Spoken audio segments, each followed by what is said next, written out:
কাঁকরোল দিয়ে মাছ দিয়ে বরাবরই আমার কাছে ভালো লাগে। আসসালামু আলাইকুম, সবাই কেমন আছেন? আলহামদুলিল্লাহ ভালো আছেন, আমি আল্লাহর অশেষ রহমতে ভালো আছি। তো আজকে রান্না করব কাঁকরোল দিয়ে পাঙ্গাস মাছ দিয়ে। তো পাঙ্গাস মাছগুলো নুন হলুদ মেখে নিয়েছি, কড়াইতে তেল চাপিয়ে দিয়েছি, তেলটা গরম হয়ে গেছে। তো মাছটা এখন উল্টে পাল্টে ভেজে নিচ্ছি। তো মাছটা একটু কড়া করেই ভাজবো। তো ভাজা হয়ে গেছে, এখন নামিয়ে নিচ্ছি। এখন কাঁকরোলগুলো হালকা করে ভেজে নেবো, মানে একটু দাগ পড়বে আর কি। তো আমি সবসময় মাছ ভেজেই রান্না করি, সবজিও ভেজে রান্না করি, মানে যেটা ভাজার দরকার আর কি সেটাই ভেজে রান্না করি। ভেজে রান্না করলে কি আমার কাছে ভালো লাগে, তাই আর কি ভেজে রান্না করি। তো এই তো কাঁকরোলগুলো ভাজা হয়ে গেছে।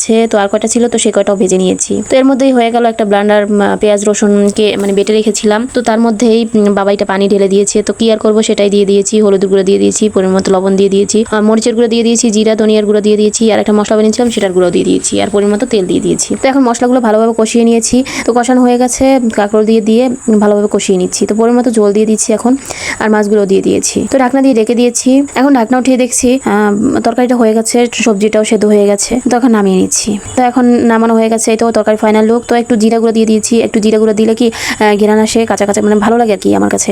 তো এটা কেউ দিতেও পারো, না দিতেও পারো, আমি তো এরকমই রান্না করি। তো আজকের ভিডিওটা কেমন লাগলো জানাবে, সবাই ভালো থাকবে, আল্লাহ হাফেজ।